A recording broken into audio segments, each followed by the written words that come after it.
Alors que le monde semble plongé dans le chaos, les Écritures révèlent des signes clairs qui annoncent des temps décisifs.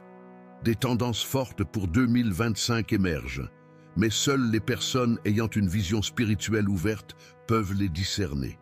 Que le Seigneur ouvre vos yeux aujourd'hui, afin que vous soyez prêts pour ce qui vient. Une des principales tendances prophétiques qu'on ne peut ignorer en 2025 est la préparation du troisième temple à Jérusalem. Le troisième temple n'est pas seulement un projet architectural, mais un pilier central des prophéties bibliques. Il est mentionné dans des passages tels que Daniel 9, 27, où il est question de l'abomination de la désolation, un événement clé des derniers temps. Jésus a également évoqué cette prophétie dans Matthieu 24, avertissant ses disciples de ce qui allait arriver. La Bible révèle que le temple sera le théâtre d'événements décisifs, reliant le présent à l'avenir prophétique. Ces textes nous invitent à prêter attention au plan de Dieu pour les derniers jours. L'attente du troisième temple reflète l'accomplissement des promesses de Dieu, qui agit toujours en temps voulu. La Bible nous enseigne que son plan est souverain et que tout se déroule selon sa volonté. Jérusalem, centre spirituel du monde, témoigne de siècles d'histoire biblique et le temple symbolise la présence de Dieu parmi son peuple. En contemplant les prophéties, nous voyons à quel point elles pointent vers le retour glorieux de Jésus-Christ. Dieu nous appelle à être des temples vivants où son esprit habite, tout comme le troisième temple sera reconstruit pour manifester sa gloire. Nous sommes aussi invités à reconstruire les zones de nos vies qui doivent refléter la sainteté de Dieu. Les prophéties ne sont pas seulement des récits de l'avenir, elles sont des appels à vivre dans la sainteté dès aujourd'hui. Par exemple, réfléchissez à l'importance de maintenir votre vie comme un temple dédié au Seigneur. Cela signifie renoncer au péché, renouveler votre foi en Jésus et faire confiance à la parole de Dieu comme guide. Imaginez que chaque prière que vous faites est comme une pierre posée pour édifier votre relation avec le Père Céleste. Tout comme Jérusalem se prépare pour un événement grandiose, Dieu veut aussi vous préparer à être un instrument entre ses mains. Des organisations en Israël, telles que l'Institut du Temple, ont déjà préparé plus de 60 objets sacrés, y compris des autels et des vêtements sacerdotaux, en vue de la construction d'un nouveau temple. Ces efforts indiquent que la reconstruction physique sera une étape importante dans les événements prophétiques. Une école à Jérusalem forme des prêtres pour effectuer des rituels dans le troisième temple. Dans une école proche du mont du Temple, des prêtres juifs apprennent les pratiques correctes des rituels du culte lévitique, en prévision de la construction du troisième temple. Ces prêtres sont inscrits dans un registre de Kohanim, une liste de descendants de la lignée sacerdotale établie par l'Institut du Temple. Seuls les hommes ayant une lignée sacerdotale prouvée, nés et élevés en Israël, et respectant les lois de pureté réservées aux prêtres, peuvent figurer sur cette liste. Le rabbin Chaim Richman, directeur international de l'Institut du Temple, affirme que cette initiative est une nouvelle étape vers la restauration du temple sacré. Il a annoncé la création de l'école et le début des cours, avec un groupe de jeunes issus de familles sacerdotales. Certains rituels typiques du temple sont déjà répétés en plein air, en préparation des cérémonies qui auront lieu lors de l'inauguration du troisième temple, suscitant une grande attente et attirant l'attention sur les progrès réalisés sur le mont sacré. La mission de l'Institut du Temple est de rendre possible la reconstruction du troisième temple, en incluant les préparatifs des services, l'éducation de la communauté juive, la recherche et l'élaboration de projets liés au futur culte. Parmi leurs avancées figure la préparation des vêtements sacerdotaux conformément aux instructions bibliques, la recherche et la répétition des rituels, la création d'ustensiles pour les cérémonies, l'élevage de la vache rousse, destinée à la purification d'Israël, et la création d'une liste de la lignée sacerdotale. Expansion de la surveillance globale. Nous vivons une époque où la surveillance a atteint des niveaux inimaginables. Des technologies comme la reconnaissance faciale, la biométrie et l'intelligence artificielle surveillent désormais les individus en temps réel, collectant des données à chaque instant. Bien qu'elles soient présentées comme des avancées pour la sécurité et la commodité, ces technologies soulèvent aussi des questions profondes sur la vie privée et la liberté.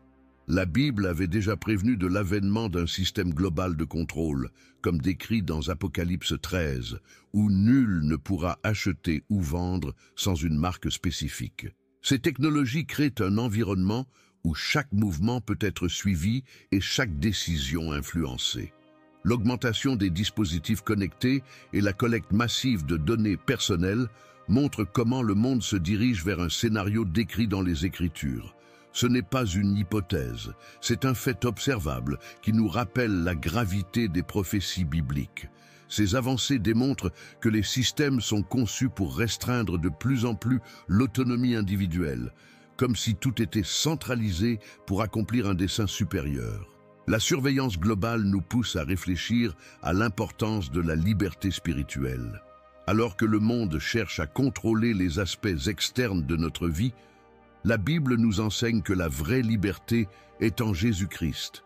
Il nous libère des prisons intérieures, comme la peur et la culpabilité, qui nous paralysent souvent plus que n'importe quel système de contrôle.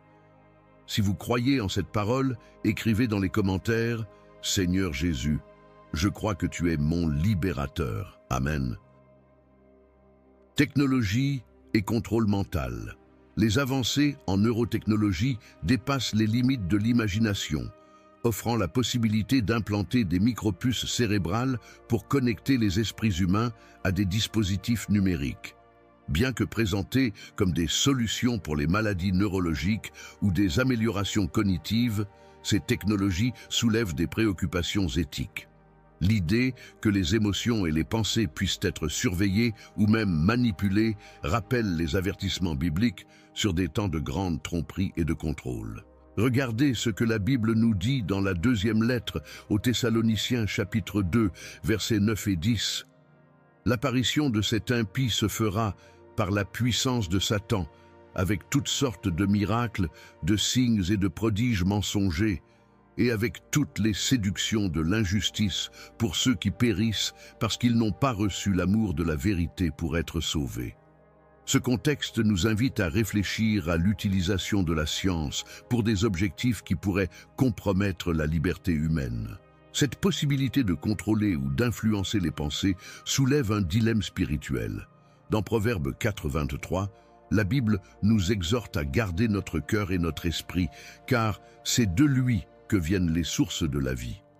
Dans un monde où l'accès aux pensées peut être exploité, aligner notre esprit avec la parole de Dieu devient essentiel. Alors que la technologie progresse, rappelons-nous que seul Dieu a le droit de sonder les cœurs et les esprits, comme il est écrit dans Jérémie 17, 10. « Moi, l'Éternel, je sonde le cœur, je pénètre les reins, pour rendre à chacun selon ses voies, selon le fruit de ses œuvres. » L'impact spirituel de ces avancées est profond. Si l'ennemi cherche des moyens d'influencer notre esprit par la technologie, nous devons intensifier notre discernement spirituel. Le renouvellement de l'esprit, mentionné dans Romains 12, 2, est une arme puissante pour résister aux modèles qui cherchent à nous façonner. Être vigilant et ferme dans la foi en Jésus nous donne la force de relever les défis d'un monde où les frontières entre le physique et le numérique deviennent de plus en plus floues. Réfléchissez à ce qui remplit vos pensées chaque jour. Qu'est-ce qui nourrit votre esprit? Les préoccupations de ce monde ou la paix qui vient de Dieu? Tout comme ces technologies transforment notre façon de penser, vous avez le pouvoir de choisir ce qui occupe votre cœur. La prière et l'étude de la Bible sont des outils indispensables pour protéger votre esprit de toute influence qui chercherait à vous éloigner de Dieu. Les temps changent et la préparation spirituelle ne peut être négligée. Formation d'une religion mondiale. Le monde avance rapidement vers un scénario d'unification religieuse. Les projets de dialogue interreligieux encouragent une coopération sans précédent entre les grandes croyances mondiales. Bien que présentées comme des initiatives de paix, ces démarches comportent des implications prophétiques profondes. La Bible avertit d'un système spirituel unifié dans les derniers jours, dirigé par une figure trompeuse. Apocalypse 13:8. Ce contexte révèle que la préparation des événements finaux est déjà en cours. Ces mouvements d'unification sont un avertissement pour les disciples de Jésus. Nous devons rester fermes dans la foi, discernant entre ce qui semble bon aux yeux humains et ce qui est approuvé par Dieu. La parole nous exhorte à ne pas céder à des enseignements qui s'écartent de la saine doctrine. Rester fidèles à la Bible est crucial à une époque où la vérité est relativisée et où les valeurs éternelles sont traitées comme insignifiantes. Réfléchissez à votre parcours spirituel. Votre foi en Christ est-elle solide ou vous laissez-vous influencer par des discours qui privilégient la commodité? Dieu appelle chacun de nous à être une lumière dans les ténèbres en gardant Jésus au centre de nos vies. Alors que le monde cherche à s'unir dans un système global, souvenez-vous que la véritable unité ne se trouve qu'à la croix. Soyez vigilants, car les Écritures nous ont déjà avertis de ces signes, et ils deviennent de plus en plus clairs. Ces signes que vous venez de découvrir ne sont pas de simples informations, mais un appel à l'action.